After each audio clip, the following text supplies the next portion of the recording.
Assalamualaikum warahmatullahi wabarakatuh. Bismillahirrahmanirrahim. Alhamdulillahi rabbil alamin. Wa bihi nasta'in ala umuri dunya wad din. Wassalatu wassalamu ala asyrafil anbiya wal mursalin wa ala alihi wa sahbihi wa man sara ala nahjihi bi ihsanin ila yaumidin wa ba'd. Allahumma salli wa sallim wa barik wa an'im ala nabiyina Muhammadin wa ala alihi wa sahbihi ajma'in wa ba'd. Hadirin Allah muliakan, alhamdulillah kita panjatkan puji dan syukur kita kepada Allah tabaraka wa ta'ala atas segala kenikmatan yang Allah senantiasa berikan kepada kita. Sebagaimana salawat beriring salam semoga senantiasa tercurahkan kepada Rasulullah alaihi salatu wassalam beserta para keluarga, para sahabat, dan orang-orang yang istiqomah berjalan di bawah naungan sunnah beliau sampai hari kiamat kelak.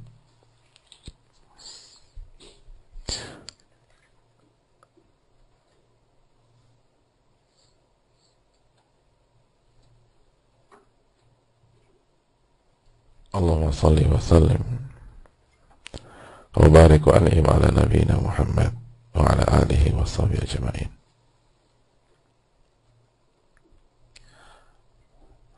Hadirin Allah muliakan, kembali kita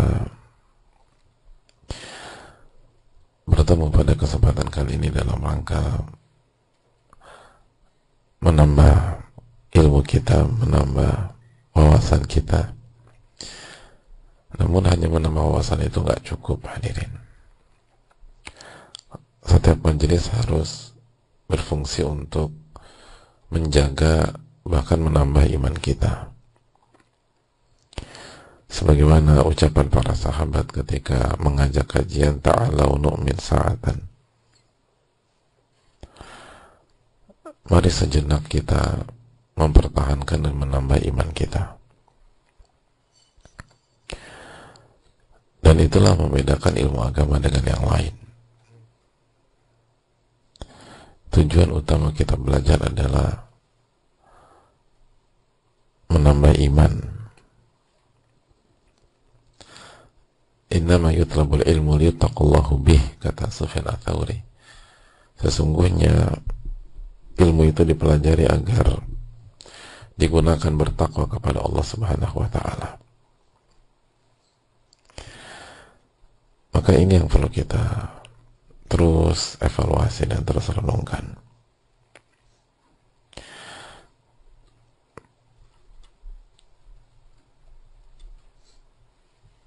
Makanya para ulama nggak mencukupkan diri hanya untuk baca dan lain-lain. Mereka nggak hanya meminta kita datang ke kajian.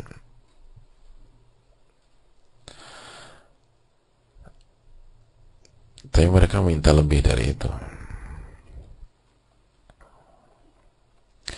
Imam Syafi'i rahimahullahu ta'ala pernah menyampaikan, hadirin, man ahabba an yaftaha Allahu qalbahu, barang siapa yang ingin Allah membuka hatinya, au yunawwirahu, atau memberikan cahaya pada dirinya, fa alaihi bitarkil kalam fima la ya'nih,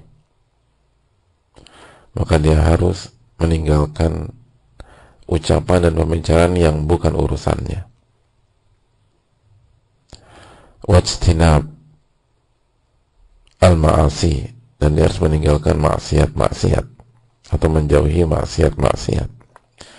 Wa yakuna lahu khabi'atun fima bainahu wa bain Allah ta'ala min amal, dan hendaknya dia punya amalan rahasia antara dia dengan Allah Subhanahu wa ta'ala. Itu nasihat Al-Imam Muhammad bin Idris Asy-Syafi'i rahimahullahu ta'ala. Jadi nggak cukup hanya dengan datang ke kajian atau ikut sebuah kajian. Itu bagian. Dengan ikut kajian kita jadi ngerti gitu loh. Do's and don'ts-nya bagaimana. Tapi berhenti sampai di situ enggak. Do's and don'ts-nya kita amalkan gitu loh.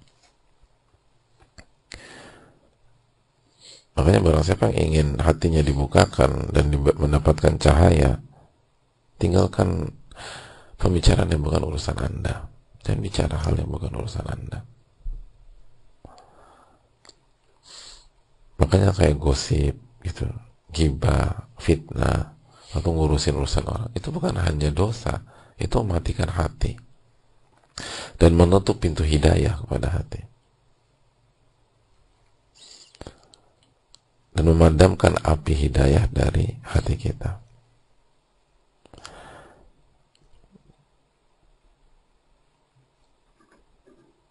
Jadi harus tinggalkan itu, dan harus tinggalkan maksiat dan jauhi maksiat.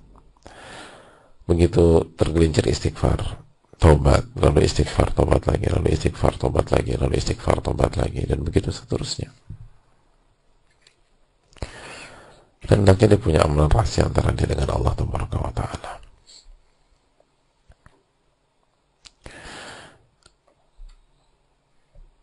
Itu yang hendaknya kita tanamkan, hadirin sekalian.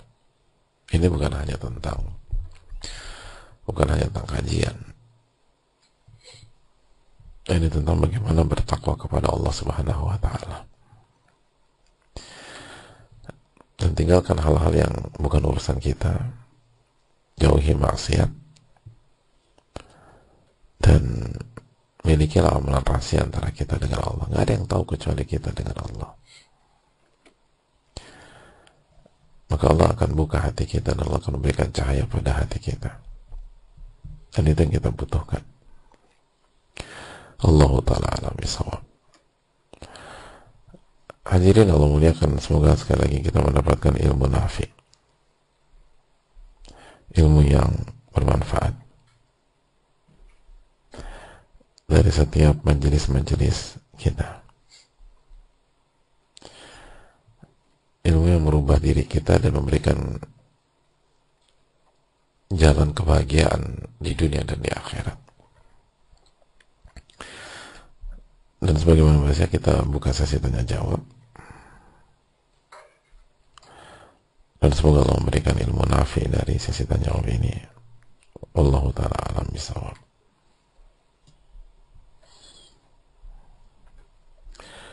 Assalamualaikum warahmatullahi wabarakatuh. Waalaikumsalam warahmatullahi wabarakatuh. Semoga Allah merahmati dan mengampuni Al-Imam Nawawi beserta keluarga seluruh ulama, amin ya rabbal alamin. Semoga Allah menjaga, melindungi, merahmati, memberikan kesehatan kepada ustadz, keluarga, tim, dan seluruh kaum muslimin, amin ya rabbal alamin. Wa iyyakum, dan semoga Allah memberikan rahmatnya kepada kita semua.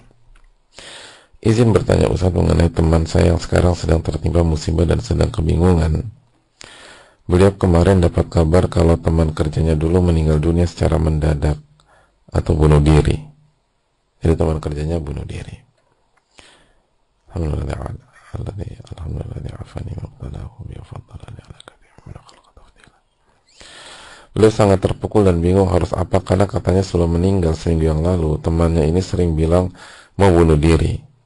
Saking kesalnya ditanya terus, awalnya sudah dinasihatin, tapi karena seringnya bilang seperti itu, saking kesalnya beliau pernah bilang, ya udah, kalau ingin mati, mati aja. Setelah dapat kabar temannya meninggal, beliau takut kalau itu disebabkan kata-katanya Ustadz. Beliau sekarang lagi di rumah duka dan butuh banget nasihat Ustadz, apa yang harus beliau lakukan. Mohon berikan nasihat, semoga pertanyaan ini dijawab. Jazakallahu khairan wa barakallahu fikum wa barakallahu. Hadirin Allah muliakan, kita tuh harus mengerti bahwa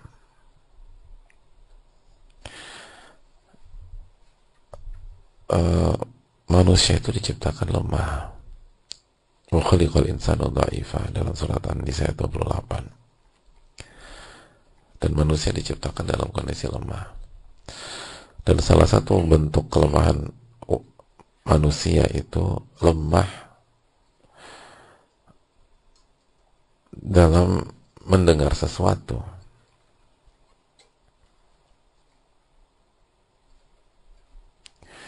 Manusia itu sangat rapuh kalau udah mendengar sesuatu. Bahkan hadirin Allah muliakan, bertahun-tahun tuh bisa hancur gara-gara mendengarkan sesuatu yang ilusi.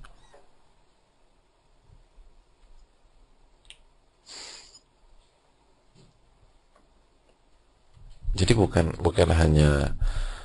hanya apa bukannya sesuatu yang nggak ada gitu. Ini fakta depan mata.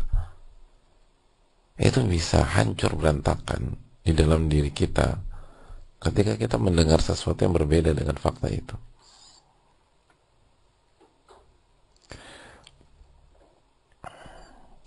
Ya simpel aja lah. Misalnya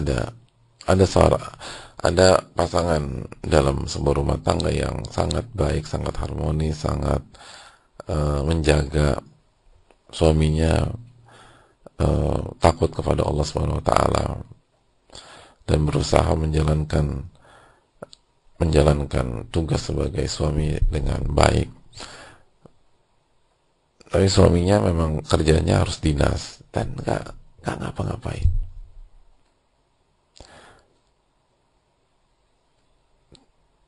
Ketika jauh dari keluarga merasa diawasi oleh Allah, muraqabatullah dan seterusnya. Pokoknya nggak ngapa-ngapain suaminya. Yang jadi masalah istrinya misalnya punya teman atau pihak yang nggak baik. Dan pernikahan mereka misalnya udah 20 tahun lah, 20 tahun menikah. Terus sekali lagi ada orang atau ada teman istrinya datang ke istrinya. Lalu kata teman istrinya tersebut, mohon maaf ya mbak, aku tuh sebenarnya gak mau bicara ini gitu loh.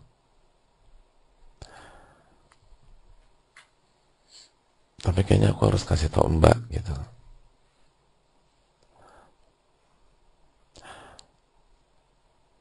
Kira-kira perempuan kalau dikasih kalimat gitu responnya gimana?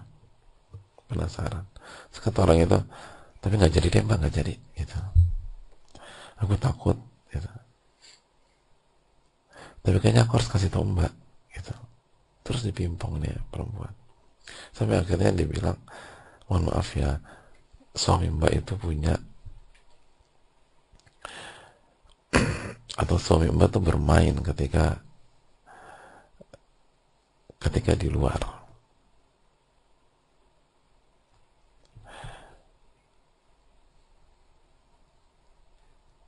Dan ya player gitu, jadi main sama perempuan ini, main sama ini, sama. Kira-kira kesetiaan yang dibangun sama 20 tahun itu gimana perasaan? Berantakan. Padahal itu bohongnya minta ampun. Hoax sudah. Hoax. Kan ada bukti juga. Dia nggak kasih bukti sama sekali. Dia cuma bilang gitu aja. Sama mbak itu bermain di luar. Atau nggak usah dinas lah. Kalau dinas pintu kemungkinannya besar. Nggak usah deh. Semuanya di situ-situ aja. Atau nggak usah ke kantor. Suaminya kerja di rumah. Ya namanya teman-teman walaupun kerja di rumah mungkin ada 1 ke 2 kali pergi. Mohon maaf mbak, suami mbak tuh punya ini di luar. Pertama berusaha nyangkal, nggak mungkin lah suami kan gini. Ya mbak kayak nggak tahu laki-laki aja. Ya, titik gitu. Nggak dibeberin fakta, cuman bilang mbak kayak nggak tahu laki-laki aja. Dan emang mbak ini nggak tahu laki-laki juga. Itu 2 kalimat itu yang bisa berantakan semua.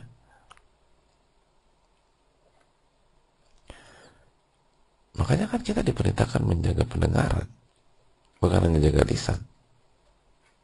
Karena kita tuh lemah. Selemah itu gitu loh.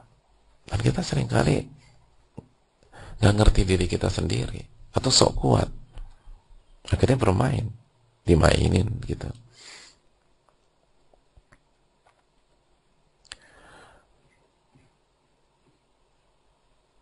Jadi hadirin Allah muliakan. Jadi poin saya tuh hati-hati dalam bicara. Benar-benar hati-hati dalam bicara. Kita mungkin anggap pembicaraan kita angin lalu, itu yang dengar diresepin sama dia.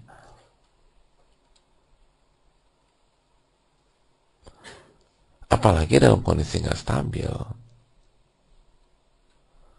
Orang kalau dia bilang kayaknya aku mau bunuh diri, itu kan dia nggak ngejok, hadirin. Dia benar lagi goncang. Gak boleh bicara seperti itu.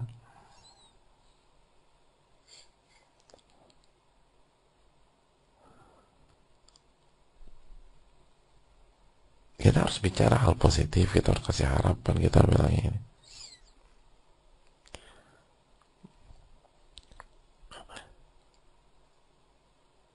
Dan coba tanya orang-orang yang punya pengalaman ingin mengakhiri hidupnya, ingin bunuh diri.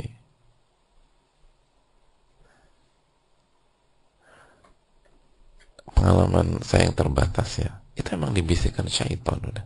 Dan clear dibisikkan syaitan. Teknisnya diajarin sama syaitan. Gitu. Ambil ini, nanti ada yang itulah, nanti itu. Dibisikin. Bukan halu apa, bukan apa, bukan kayak nyata atau enggak nyata ya, enggak. Atau sebatas kayak dapat ilham, enggak, dibisikin. Dan itu kan kemampuan syaitan.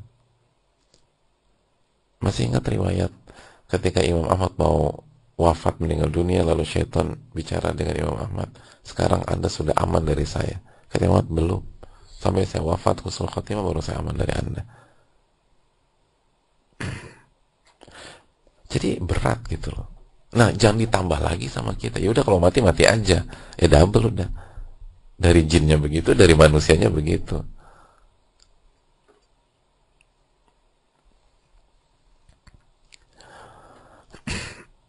Makanya banyak-banyak bersyukurlah ketika kita nggak terjerumus sampai titik itu nggak mudah, hadirin. Dan solusinya kan jelas dalam agama, jangan diikutin. Makanya kata Allah, wala tattabi'u khutuwati syaitan, Anda jangan ikuti langkah-langkah syaitan. Jangan, langkah pertama itu jangan diikuti langkah kedua, jadi langsung cut di awal udah. Makanya kan dalam hadis yang para sahabat, ada sahabat yang mengeluh kepada Nabi SAW, dia diganggu oleh syaitan sampai ke hal-hal yang nggak pantas kepada Allah Subhanahu Wa Taala. Apa kata Nabi SAW? Dzaka sharihul iman. Itu inti dari keimanan. Apa keterangan para ulama tentang hadis ini? Kata para ulama, itu inti keimanan jika dihentikan di awal. Tapi kalau dibiarkan was-was itu masuk, bisikan, kan bisikan, makanya kan bisikan, nyerangnya kan pendengaran. Kalau bisikan itu masuk, oh berantakan orang tuh. Itu harus dikat di awal. Dan harus dialihkan ke zikrullah, berzikir, mendengarkan ilmu, mendengarkan Al-Quranul Karim.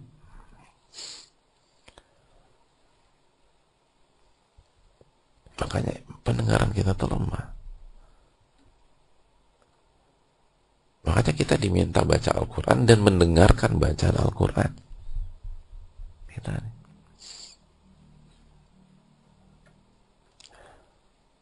Untuk memperkuat gitu loh, hadirin.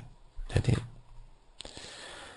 ya kita nggak bisa judgement itu, tapi apa yang dilakukan itu rentan, hadirin sekalian. Semoga tidak ya, tapi sangat rentan. Ini pelajaran mahal harusnya. Karena kalau ada orang mengatakan gitu lalu punya andil, berarti kan dia akan berhadapan dengan orang tersebut di hari kiamat, dan orang itu akan nyerang kita. Dia juga bilang gitu, ya Allah. Aduh, kalau masalah uang 100 rupiah, 200 rupiah panjang di hari kiamat, gimana nyawa, hadirin?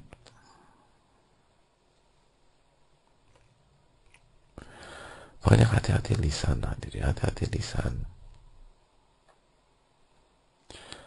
Dan jangan bicara negatif. Di antara hikmahnya ini pelajar, kita nggak tahu kondisi hati orang yang kita ajak bicara tuh kayak gimana. Kalau orang normal aja bisa terpengaruh, apalagi orang lagi gonjang. Makanya kan kata Nabi SAW, man kana yu'minu billahi wal yawmil akhir falyaqul khairan aw liyasmut. Barang siapa yang beriman kepada Allah dan hari akhir, hendaknya berkata baik atau diam.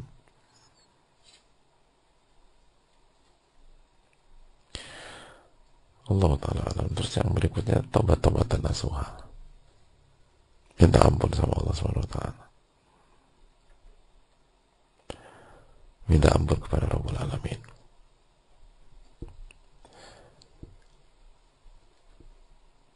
Dan ambil pelajaran besar.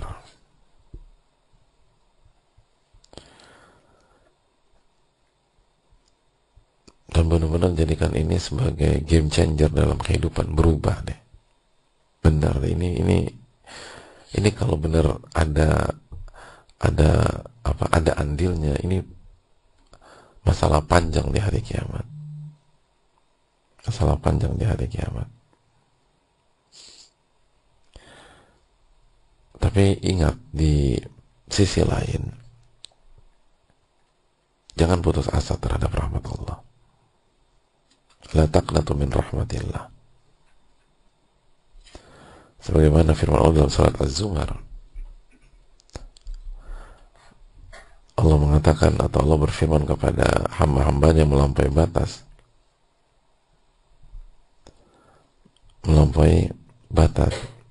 la taqnatu min rahmatillah innallaha yaghfiru dzunuba jami'a.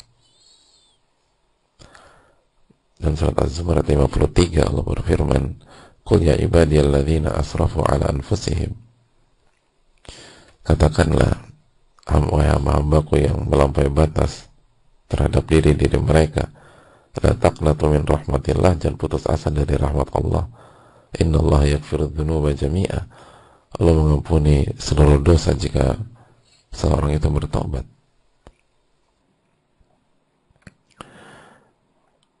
Innahu huwal ghafurur rahim, sesungguhnya Allah yang maha pengampun lagi maha penyayang.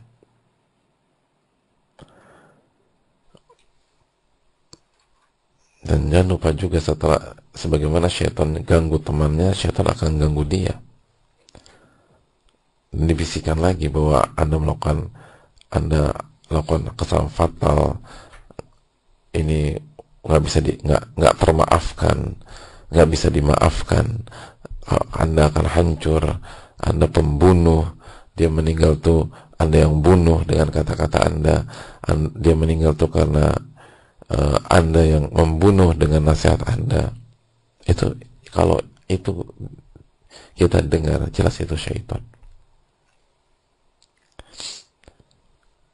Karena kalau kebenaran, maka kalimatnya bukan itu. Kalimatnya adalah apa dalam hadis Muslim? Man yahulu bainaka wa baina taubah. Siapa yang bisa menghalangi Anda dengan taubat? Sebagaimana kalimat ini disampaikan kepada siapa? Kepada pembunuh 99 plus 1 nyawa. Jadi kalau orang yang benar-benar ngebunuh langsung, direct ngebunuh, bukan 1, bukan 2, bukan 3, bukan 4, bukan 5, bukan 6, bukan 7, bukan 8, bukan 9, tapi 100, kalimatnya adalah man yahulu bainaka wa baina taubah. Dalam hadis Muslim, siapa yang mencegah Anda dengan taubat? Siapa yang bisa halangi Anda dengan taubat? Siapa yang bisa memisahkan Anda dengan taubat? Anda bisa taubat, taubatan nasuha. Lalu bagaimana dengan pihak yang ada maksud sama sekali membunuh, dan juga nggak direct juga, lalu mungkin jenuh juga, mungkin capek, mungkin letih, mungkin lagi ada banyak pikiran, dan bisa kalau perempuan mungkin lagi PMS atau lagi haid, atau mungkin lagi nggak nyaman, tiba-tiba dicecer gitu.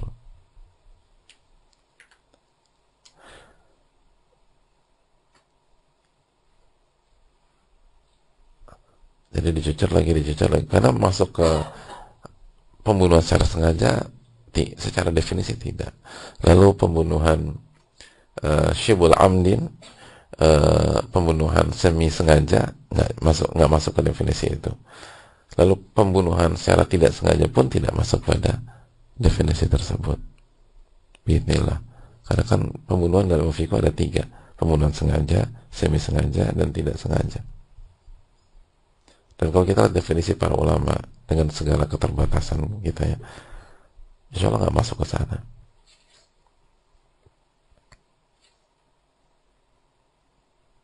Dan belum tentu juga karena ucapannya, belum tentu. Dan semoga nggak karena ucapannya, semoga. Tapi kalaupun karena ucapannya, segera tobat-tobatan nasuha dan benar-benar rubah diri kita, khususnya lisan kita. Lalu yang berikutnya, bukan hanya artinya lihat hadis kisah pembunuh 99 per 100-nya, 99 plus 1 nyawa itu 100 nyawa.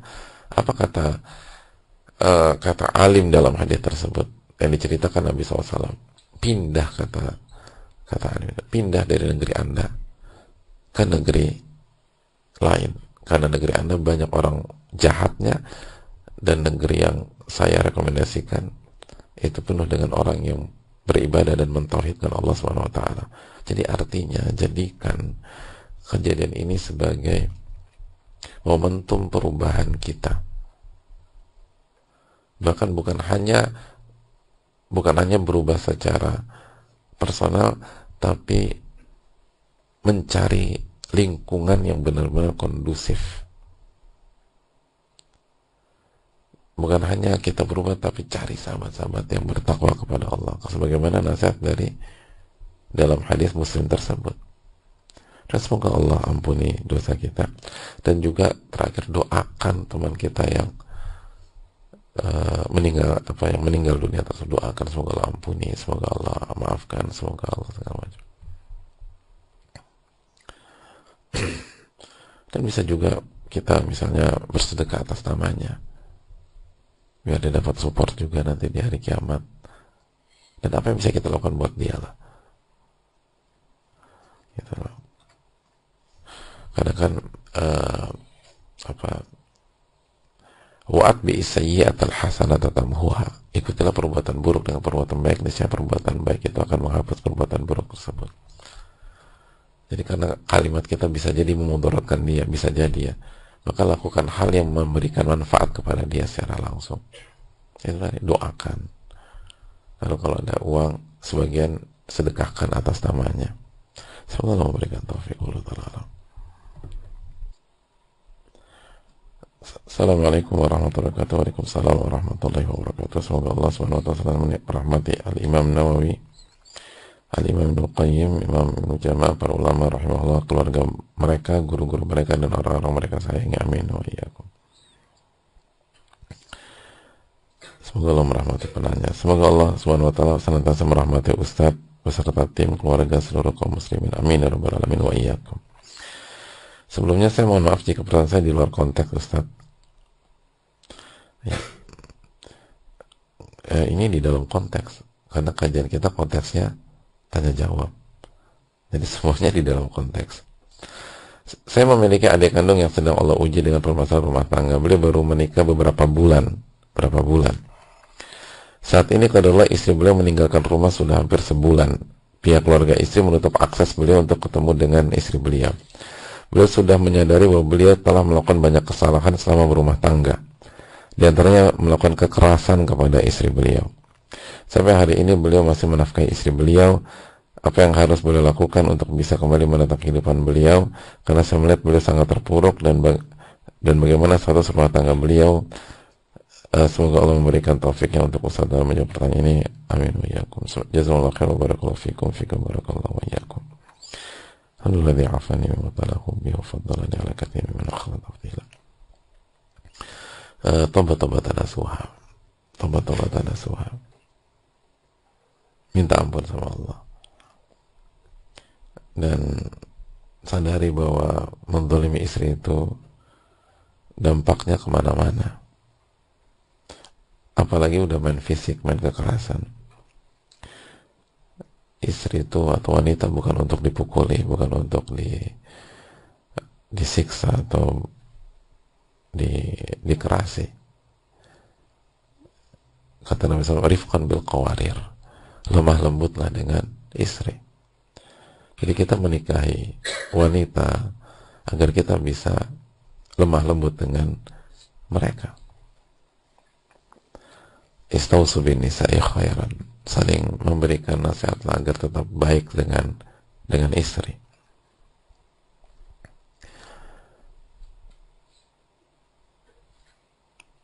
Dan kalau kekerasan memang cukup fatal, artinya gini loh, coba kita berada di posisi sebaliknya, kita sebagai keluarga istri,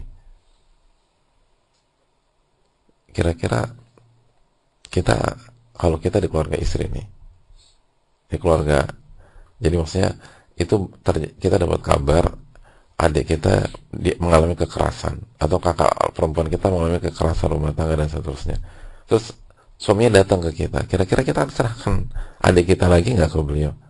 Belum tentu.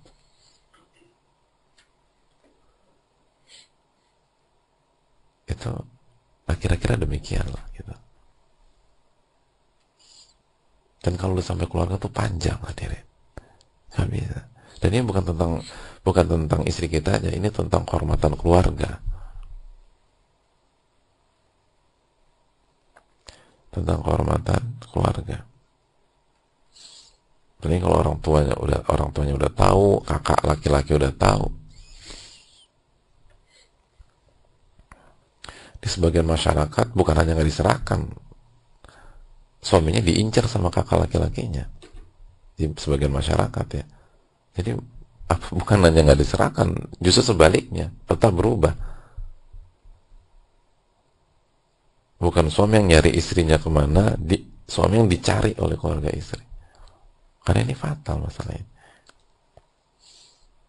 Karena wanita begitu terhormat, wanita nggak boleh dipukuli dan seterusnya. Itu yang terjadi di sebagian masyarakat. Oleh karena itu sekali lagi tobat-tobatan nasuha, minta ampun sama Allah Subhanahu wa taala, lalu minta maaf kepada istri kita. Kalau belum dikasih akses ketemu, tulis surat atau apalah, yang penting minta maaf kepada istri. Dan berusaha sebaik mungkin, semaksimal mungkin untuk mempertahankan keluarga. Adapun status rumah tangga, selama tidak ada kata talak dari suami, atau tidak ada khulu, dan khulu juga melibatkan suami, atau tafriq qadai, diangkat ke pengadilan lalu Pak Hakim putuskan, maka rumah tangga masih ada. Jadi coba perjuangkan, pertahankan, apalagi masih beberapa bulan, beberapa bulan. Dan coba evaluasi kita, ini rumah tangga baru berapa bulan nanti kita udah main fisik misalnya. Artinya ada banyak hal yang harus kita evaluasi dari diri kita.